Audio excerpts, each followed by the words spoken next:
São 3h34. Sigo vendo aqui na Globo News imagens da faixa de Gaza, uma grande movimentação sendo flagrada pelas câmeras.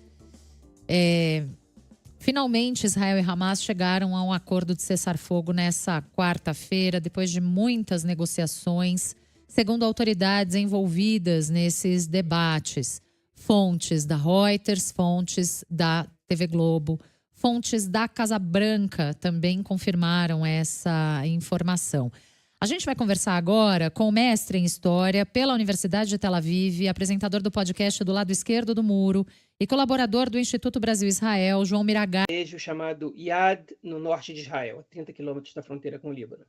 Situação aí depois dessa notícia, continua normal?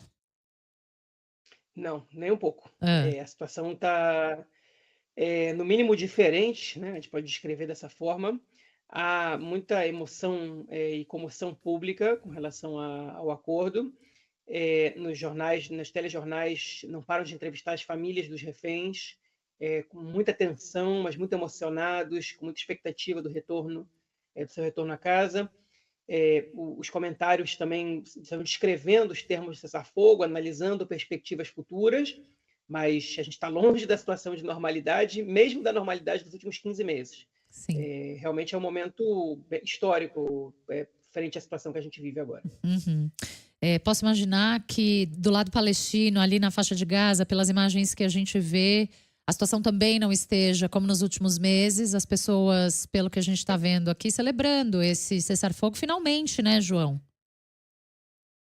Sim, finalmente. A verdade é que eu não, enfim, lamentavelmente eu não tenho tanto acesso a essas imagens do outro lado, mas eu imagino que lá, talvez ainda mais do que aqui, ou provavelmente ainda mais do que aqui, a comemoração e o alívio seja ainda maior, né? Porque, enfim, eles carecem de uma série de produtos, insumos básicos para a sua sobrevivência, né? Incluindo, por exemplo, moradia, uma vez que 86% das construções em Gaza estão parcialmente ou totalmente destruídas, falta água potável, falta comida, falta remédio. Então, para eles isso é tão urgente quanto para os reféns israelenses. Mas sim, finalmente, até que enfim isso aconteceu. Eu acho que é um momento de comemoração, ainda que um pouco receosa, porque a gente não sabe se ele vai continuar depois dos 42 dias do acordo inicial. Uhum. Havia uma pressa, vamos dizer assim, para que se chegasse aos termos finais desse acordo antes de 20 de janeiro, antes da posse de Donald Trump. Você pode contar isso para a gente? Por quê? E qual era a expectativa? Por que é que essas negociações estavam apressadas para antes de 20 de janeiro? Elas estavam apressadas porque o governo Trump, o governo a ser empossado do Trump, estava colocando muita pressão sobre o governo israelense, sobre o Hamas, mas principalmente sobre o governo israelense, porque eles têm um pouco mais de influência, para que esse cessar-fogo acontecesse antes da subida do Trump ao poder. E o Trump, ele, obviamente, não quer começar o seu governo com uma dor de cabeça mais, como um confronto no Oriente Médio para resolver, como lidar com a questão dos reféns. Ele tem muita influência sobre Netanyahu e ele enviou o seu novo emissário de Oriente Médio, chamado Steve Witkoff, para o Catar, e ele esteve aqui em Israel também no sábado, e segundo os relatos da mídia israelense, ele teve uma reunião muito dura e muito inflexível com o Netanyahu. Ele obrigou o Netanyahu, inclusive, a se reunir com ele durante o sábado, às 10 da manhã, o que é absolutamente incomum, porque o sábado é o dia do descanso para o judaísmo, e o Netanyahu evita reuniões antes do sábado à noite. Durante essa reunião, aparentemente, ele impôs muita pressão e ele colocou os termos da negociação e as exigências do governo Trump. Então, na verdade, não foi uma pressa, foi uma exigência, né, imposta pelo governo norte-americano. Tá. A gente tem informações sobre os termos desse acordo, João? A gente tem algumas delas. Vamos lá. Ainda não foi divulgado tudo, mas a gente tem algumas. O acordo ele é assinado por 42 dias. A partir do 7º dia, haverá negociações para permanência do acordo, ou seja, para que ele se transforme num acordo permanente e duradouro. Durante o acordo, serão libertados 33 reféns israelenses e algumas centenas de presos palestinos. A gente não sabe precisar quantos, porque para cada civil ou soldada é um número específico de presos, e para cada soldado, homem, é um número específico um pouco maior. Ah, Como a gente não tem a lista dos reféns que vão ser libertados nessa primeira parte, a gente não sabe dizer quantos presos palestinos também serão libertados. A gente certo. não sabe se os 33 reféns israelenses estão vivos ou mortos. Somente no 7º dia do cessar-fogo, o Hamas vai enviar a lista completa de todos os reféns que vão ser libertados nessa primeira leva, nesses primeiros 42 dias. Ou seja, E dia 22. Se isso acontecer de fato hoje, é isso? sim, dia Daqui a 22, 7 dias. exatamente. Perfeito. Exatamente.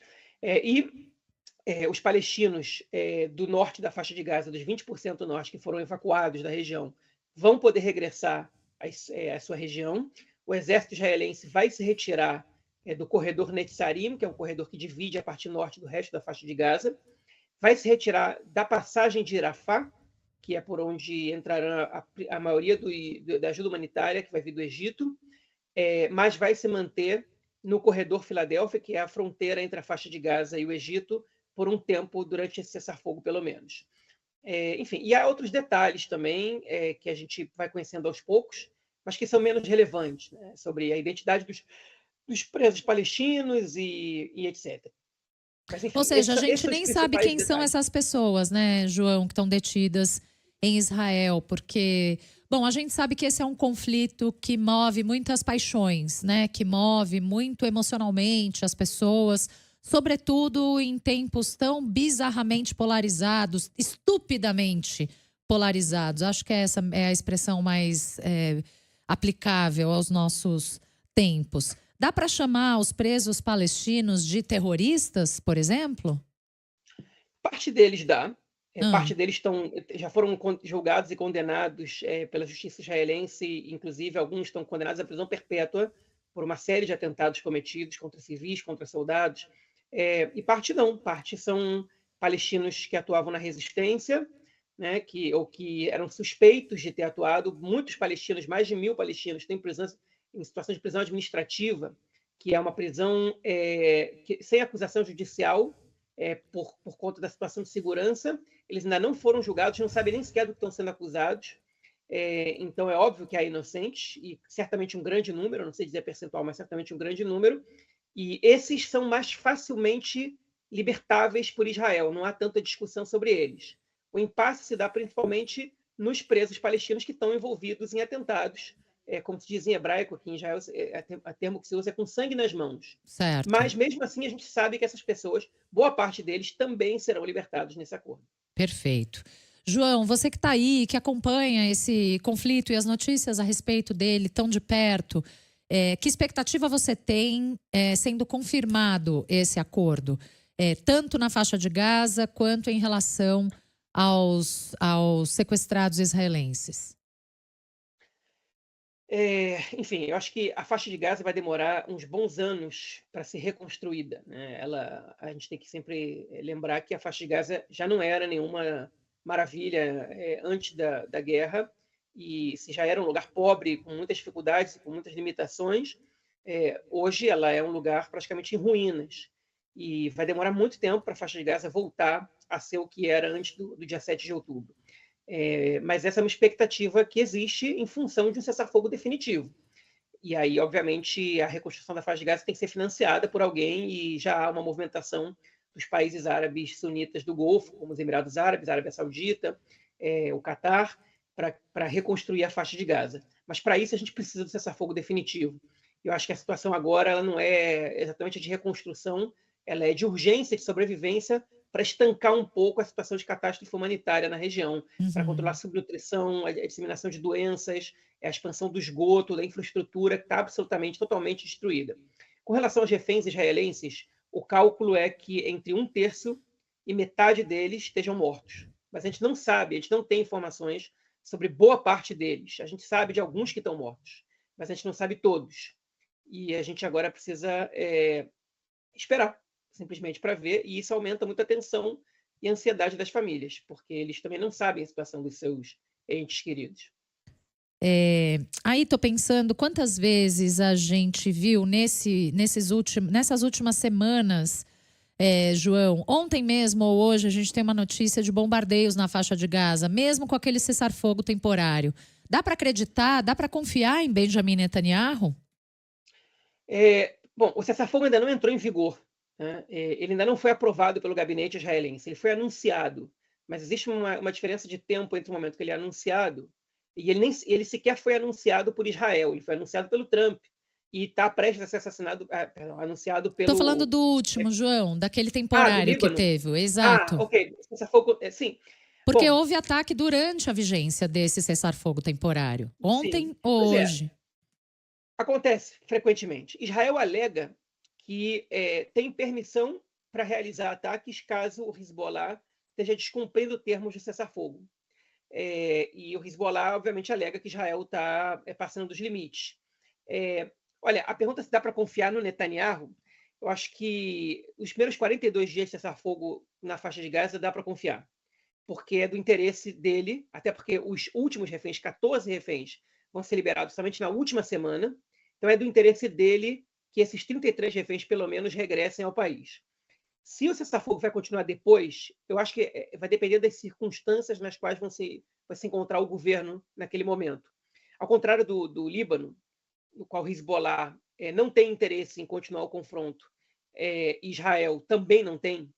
Eu acho que é menos provável que ele volte, é muito menos provável, mesmo que os dois lados, principalmente Israel, viole o cessar-fogo. No caso da faixa de Gaza, há muitos setores no governo israelense que querem, para isso de conversa, são contra o acordo e que não vão aceitar o retorno, a permanência do cessar-fogo. Eles pretendem o retorno da guerra. E caso a guerra não volte, eles provavelmente vão deixar o governo. Então, o Netanyahu ele vai ter que pesar se ele vai levar o país às eleições, que é o que provavelmente vai acontecer se ele assinar o cessar-fogo permanente, ou se ele vai retornar com a guerra depois do 42º dia. Mas até lá, até o dia 42, a gente pode confiar que o cessar-fogo vai perdurar.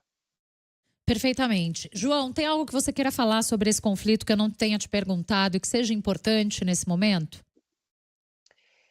Não, a gente ainda não tem muitas informações sobre o que vai acontecer. A gente está recebendo aos poucos também dos bastidores. Então, no momento, acho que os principais pontos eles foram levantados. E agora a gente tem que esperar um pouco para conhecer o resto da informação. Perfeito, perfeito. Por enquanto, eu já quero te agradecer bastante pela conversa aqui com os nossos ouvintes no Estúdio CBN na tarde dessa quarta-feira. João Miragaia, mestre em História pela Universidade de Tel Aviv, apresentador do podcast do Lado Esquerdo do Muro, colaborador do Instituto Brasil-Israel. Obrigada, João. Um abraço para você. Obrigado a vocês. Boa tarde. Hello.